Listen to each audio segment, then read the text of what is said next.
Cara, seguinte, como o Pedro virou o melhor centroavante do Brasil? Cara, eu acho que nesse vídeo talvez ele vai contar um pouco da história do Pedro, meio que talvez partindo dali do Fluminense pra frente, porque a gente sabe que o Pedro ele veio com uma evolução muito grande, aí teve seu auge, mas infelizmente teve a lesão, e agora ele tá voltando em 2026 muito bem, tá ligado? Já, se eu não me engano, já tá com 22 gols ao todo, né? E no Brasileirão eu acho que ele tá com 14 igualado com um jogador do Atlético Paranaense. Desculpa, esqueci o nome dele agora. Porém, cara, e agora mesmo ele acabou de fazer 2 gols no jogo contra o Mirassol. Então bora lá. Rapaziada, o canal nosso parceiro Futimedia já tá com quase 6 mil inscritos. Já deixa o like lá e se inscreve no canal. O Pedro está jogando muita bola, muita. Tome a lua, ganhou o Pedro, mais uma fita, bateu, que golaço! Ele se cons... Esse gol foi sacanagem, tá? Ele meteu o Elar, se eu não me engano.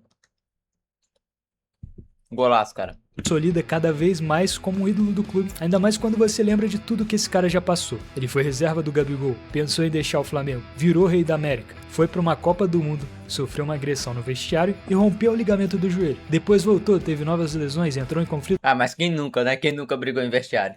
com o treinador e foi parar no banco novamente. Gesso que o diga e Varela. Mas agora em 2026 o Queixada voltou. E voltou fazendo gol pra caramba. Essa é a história do Pedro até aqui. Ele chegou ao Flamengo em janeiro de 2020, emprestado pela Fiorentina por 1 milhão de euros até o fim do ano. Na Itália ele não teve espaço. Fez 4 jogos e no total foram apenas 59 minutos, porque naquela altura ele ainda estava se recuperando de uma grave lesão no joelho. No Brasil, o atacante seria o grande reforço para uma equipe que precisava continuar vencendo. O clube havia acabado de vencer a Libertadores e o Brasileiro. Pô, cara, e uma história assim que eu vi um outro vídeo, eu não sei se ele vai falar nesse daqui, é que ele era do Fluminense. Há histórias que o Pedro queria, porque queria ir pro Flamengo, tá ligado? Disseram que ele até chorou, tá ligado? O Pedro chorou pra ir pro Flamengo, aí fizeram essa transferência bizarra pro Florent, e meio que, se eu não me engano, ele ficou pouco tempo, como ele falou aqui no vídeo, e ele já pulou pro Flamengo. Então, tipo, só reforça a teoria de que realmente o Pedro pode sim ter chorado, viado, pra ir pro Flamengo. do ano Impressionante. histórico de 2019, liderados por Bruno Henrique e Gabigol. O Gabriel estava voando, marcou os 2 gols nos últimos minutos que garantiram a taça da Libertadores. E era o nome mais midiático daquele Flamengo galáctico. Vinha embalado com as plaquinhas "Hoje vai ter gol do Gabigol" e sua comemoração emblemática. Para o Pedro, isso significava que ele iria ficar na reserva e que precisaria brigar pela posição no time. Era um desafio, ser reserva do ídolo mais recente do clube. Mesmo assim, o centroavante estava animado para vestir a camisa do seu time de infância. O atacante já tinha passado pelas categorias de base do Flamengo, mas foi dispensado por ser considerado fisicamente frágil. Depois É, paizão. O Pedro é fisicamente fraco desde a infância, não é só agora não. ingressou no Fluminense, chegou ao time profissional e viveu uma grande fase em 2018. Ficou um triz de fechar com o Real Madrid, até que um rompimento no joelho impediu a negociação. Não, e aqui já estava quase... Carai, verdade, né, cara? Verdade, ele teve essa história aí que ele ia pro Real... O Pedro ia pro Real Madrid, cara. Eu não lembrava, lembrei aqui agora. Ele ia pro Real Madrid e por causa de um negócio no joelho ele não foi, tá ligado? Nossa, que azar, meu Deus do céu. certo que o Pedro iria pro Real Madrid, mas Se ele ia dar certo, cara, eu já sei, porque o Real Madrid é um time físico, tá ligado? Então, talvez no começo ali o pessoal não ia gostar, mas talvez quando ele começasse a meter muito gol, o pessoal ia começar a gostar dele.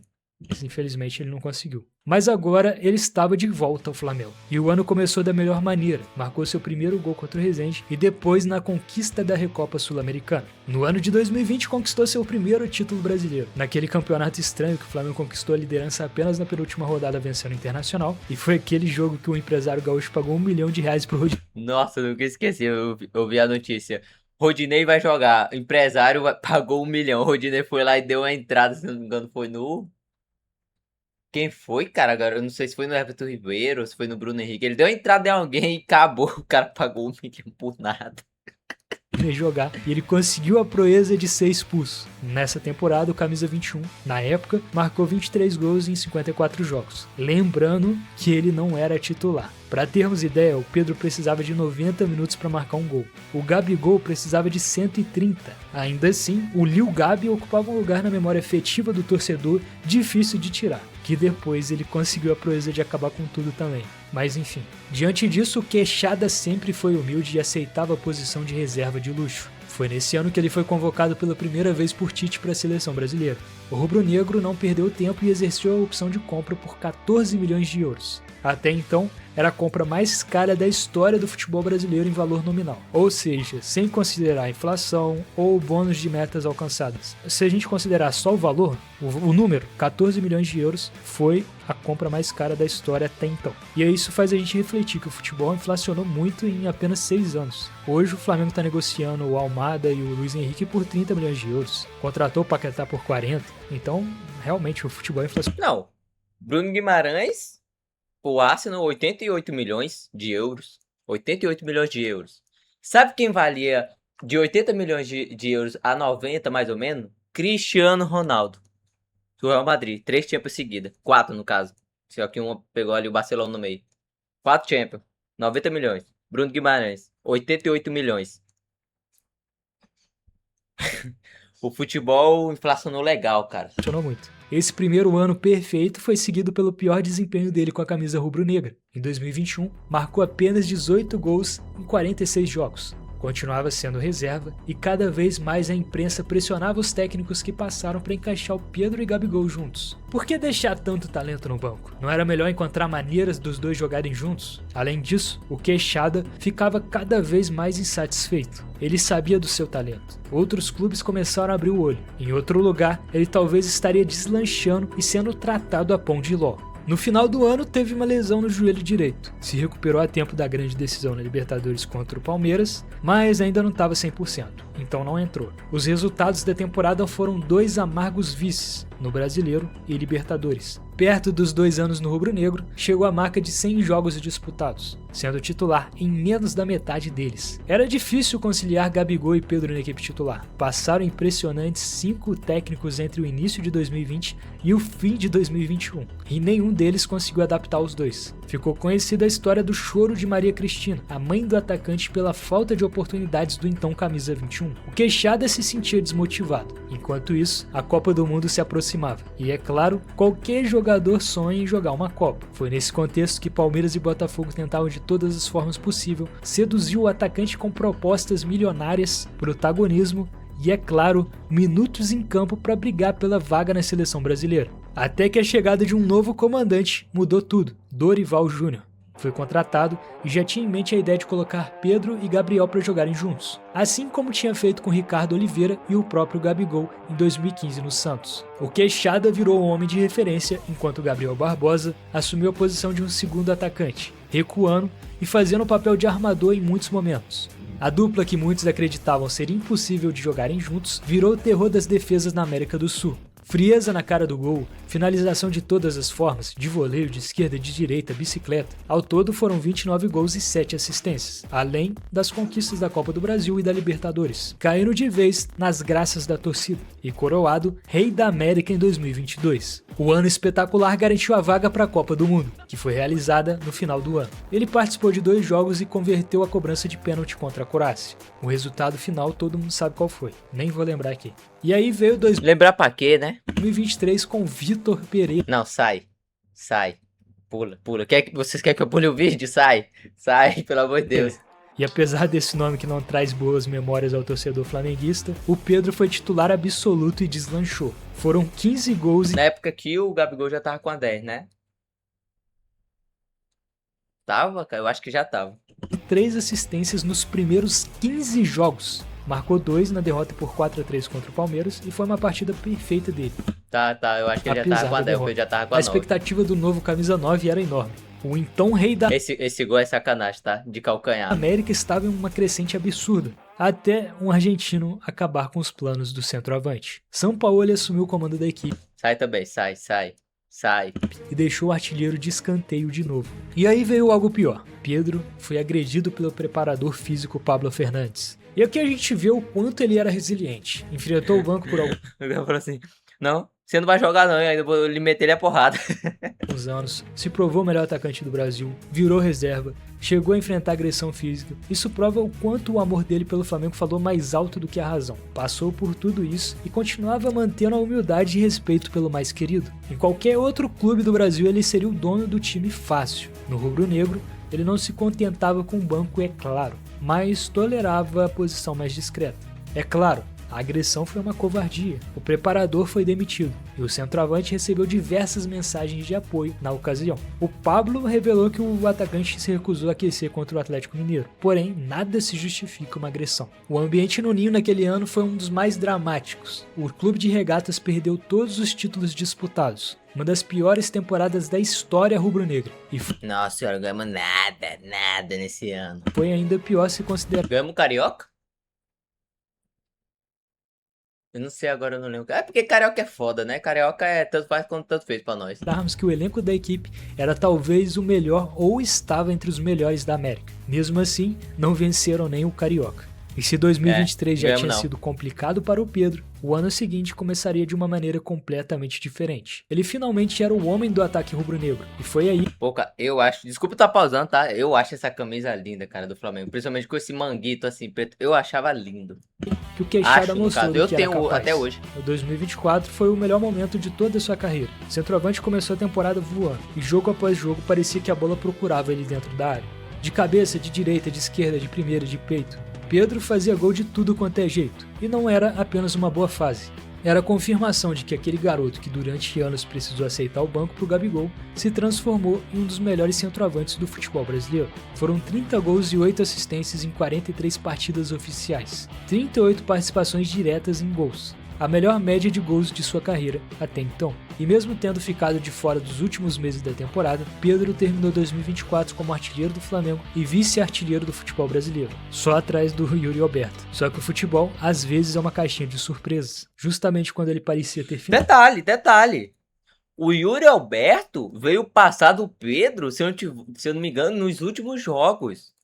Se eu não estiver enganado, eu não sei se foi essa temporada, eu acho que foi. O Yuri Alberto, ele veio passar quase na reta final, quando o Pedro sofreu aquela lesão, tá ligado? Dito isso, se o Pedro tivesse continuado, o Pedro teria feito, cara, eu acho que uns 40, 45 gols nessa temporada. Finalmente chegado ao lugar que tanto procurou, o próprio corpo falhou de novo. Em setembro, durante um treinamento pela seleção brasileira, Pedro sentiu o joelho esquerdo. Os exames Foi nessa temporada, cara. O Yuri Alberto veio passar no final da temporada, o Pedro. Demorou o Pedro já tava com uma quantidade de gols, eu não me engano, eu acho que era 25, 27, eu não lembro agora, 20. E o Yuri Alberto veio passar no final do ano, no final da temporada, cara. Isso mostra o quão o Pedro tava bem se ele tivesse continuado. Ia meter 40 gols na temporada. confirmaram o pior: ruptura do ligamento cruzado anterior, a mesma lesão que já havia tirado o atacante dos gramados em 2018, quando jogava pelo Fluminense. A previsão era de pelo menos 8 meses afastado. E de uma hora para outra, o melhor momento da carreira tinha acabado. Pedro estava novamente diante daquele velho conhecido: o tempo. Meses de fisioterapia, meses sem entrar em campo, meses vendo os companheiros jogarem enquanto ele precisava reaprender até os movimentos mais simples. Mas se tem uma coisa que a história desse cara já tinha mostrado, é que ele não era de jogar toalha. Depois de quase 7 meses parado, Pedro finalmente voltou. 231 dias depois da última partida, quando finalmente pisou no gramado, ainda teria que lidar com mais um desafio. Dessa vez o problema não era o joelho, era o relacionamento com o treinador. Felipe Luiz já conhecia Pedro de perto. Pedro, tu tá lá em cima de novo da cal, cara. Pelo amor de Deus, acorda, mano. Isso daqui é lendário. Talvez você nunca tenha visto, vocês estão vendo agora. Isso daqui é lendário, tá? Os caras conversando, o Pedro falando assim, eu não sei se é quem deixar o like ou quem compartilhar, eu vou dar dando PlayStation 2. Joga comigo, mano. Desculpa, mano. Mano, é incrível, mano. Tu só pensa em ti, cara. Desculpa, Tá cara. querendo campo, velho. Tinha sido seu companheiro de equipe e agora Isso é era o lendário, responsável cara. por comandá-lo. No começo, o treinador tratou a situação com uma certa cautela. Pedro ainda estava se recuperando e depois de tantos meses parado, Felipe dizia que o centroavante precisava chegar ao mesmo nível dos companheiros para voltar a ser titular. Só que em julho, a coisa desandou. Depois de uma semana de treinamentos que, segundo Felipe Luiz, tinha sido abaixo do esperado, o Pedro nem foi relacionado contra o São Paulo. E na coletiva, o treinador abriu o jogo. Segundo os dados de GPS do Flamengo, o centroavante foi o último em todas as valências físicas durante aquela semana. Tentei protegê-lo durante muito tempo, mas chega uma hora que ele tem que querer. Tem que partir dele. O Pedro tem que querer mais do que eu. Temos dados de GPS que dizem que o Pedro é o último em absolutamente tudo. Ele tem que querer. A hora que ele querer, eu estou esperando de braços abertos, porque eu não posso ir para o mercado comprar um jogador que faça 30 gols, que nem ele. Ele tá com a gente, ele não é um problema, ele deveria ser a solução.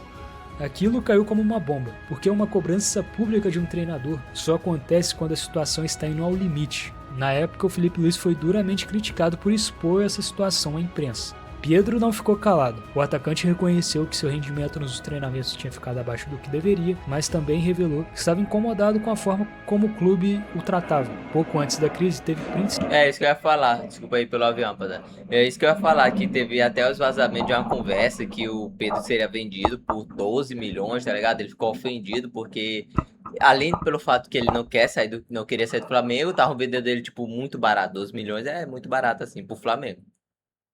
Naquela época, né? E hoje em dia também, 12 milhões é muito. De um profissional do Flamengo colocando camisa 9 à venda por apenas 15 milhões de euros, 15 milhões. segundo o Mauro César. E isso mexeu com o jogador, porque ele não era mais o garoto que tinha chegado ao Flamengo. Ele já tinha se provado como o rei da América. Ficou anos na reserva, sofreu agressão, foi questionado e recusou propostas milionárias em razão do seu amor ao clube. Ser tratado como descartável foi um baque para ele. E aí aos poucos ele voltou ao time. Só que aí vem mais um problema. Sofreu uma fratura no antebraço, depois outra lesão muscular. Toda vez que ele conseguia dar um passo para frente, alguma coisa empurrava ele 2 de volta. Isso aconteceu justamente quando o Flamengo chegava à reta final da temporada. O clube tinha novamente uma Libertadores pela frente, e Pedro, que foi peça importante na campanha, acabou ficando fora da grande decisão. Dessa vez não foi por escolha do treinador, foi por lesão mesmo. Mas o Flamengo conquistou a Libertadores de 2025. O Queixada comemorou o título como campeão, mas não pôde viver a final dentro de campo. Para um jogador que passou boa parte da carreira brigando pelo direito de estar ali, aquilo tinha um gosto diferente.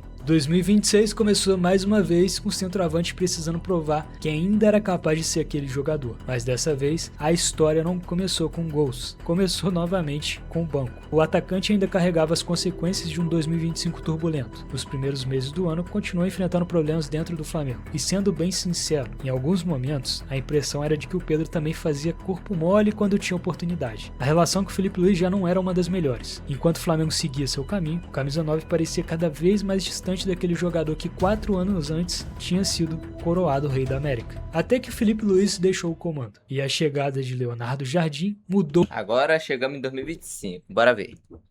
o cenário. Era exatamente o que o atacante precisava. Um treinador novo, uma nova oportunidade e principalmente a chance de começar do zero. Porque quando ele teve essa oportunidade, o Queixada não brincou. Começou a jogar muita bola. Os gols voltaram, as boas atuações voltaram, a confiança voltou. No Brasileirão, um pouco antes da pausa para a Copa do Mundo, já estava entre os principais artilheiros da competição. E quando o campeonato voltou, Pedro fez questão de lembrar todo mundo de uma coisa. Ele também estava de volta. Ao marcar 2 gols contra a Chapecoense, chegou a 12 no Brasileirão e assumiu a artilharia da competição. Mas talvez nenhum número fosse tão simbólico quanto o outro. Em abril, Pedro havia alcançado o Gabigol como o maior artilheiro do Flamengo no século, com 161 gols pelo clube. E é curioso a gente pensar nisso, porque o mesmo Gabigol que durante anos foi motivo pelo qual Pedro precisava esquentar o banco, agora estava ao lado dele na história. Só que ele precisou percorrer um caminho completamente diferente para chegar ali. Enquanto um foi tratado como ídolo desde o primeiro momento, Pedro precisou esperar, precisou aceitar, precisou se provar, precisou ficar no banco, precisou ouvir que os dois não podiam jogar juntos, precisou sobreviver a treinadores, precisou sobreviver a lesões, precisou enfrentar crises e até uma agressão dentro do próprio clube. Mas continuou. Mesmo quando parecia que tinha perdido o rumo, continuou, porque talvez essa seja a melhor maneira de entender a história de Pedro no Flamengo. Nunca precisou bater no peito para dizer que era o melhor. No fim das contas, ele sempre teve uma resposta. Cara, eu coloco o Pedro assim realmente como exemplo, que ama o Flamengo, tá ligado? Você também pode colocar o próprio Varela. O Varela tomou-lhe a porrada do Gerson, que no tempo o Gerson a gente gostava mais dele, né? E mesmo assim o Varela continuou. Hoje em dia a gente torce pro Varela dar-lhe a porrada no Gerson. E tomara que dê no jogo da Libertadores, que vai ser amanhã. Hoje é terça? É amanhã, eu acho. Resposta muito mais simples: fazer gols. Precisou esperar por anos para conquistar a camisa 9. Quando conseguiu, virou rei da América. O mais impressionante é que depois de tudo que ele já fez, a história do Queixada ainda não acabou. E é isso, cara. A gente sempre soube que o Pedro teve potencial, teve muito. É porque o Pedro, cara, ele sempre teve muito azar, cara. Teve muita lesão aí. Ele teve poucas oportunidades com alguns técnicos não gostavam dele. Outros ainda deram oportunidade, tipo o Felipe Luiz, mas o Felipe Luiz, né, foi muito realista. Chegou a um ponto que teve que ser realista, que ele era o pior em tudo fisicamente. Mas eu espero que agora ele dê a volta por cima, cara. O que a gente tem que esperar e acreditar, né? Porque a gente Por mais que a gente comente muito falando assim, a gente precisa de um centroavante diferente do Pedro, que eu também concordo que tem que ser diferente, porque se for para ter um centroavante igual ao Pedro, é melhor ficar com o Pedro. Só o Pedro, né? Mas a gente sempre tende a falar que a gente precisa de um centroavante mais rápido, um centroavante mais físico, principalmente para alguns jogos quando são extremamente pesados. E o Pedro entraria nesse jogo extremamente pesado no segundo tempo, tá ligado? Quando os jogadores já estão um pouco mais cansados e que a técnica dele, os recursos dele seriam muito mais úteis. E é isso.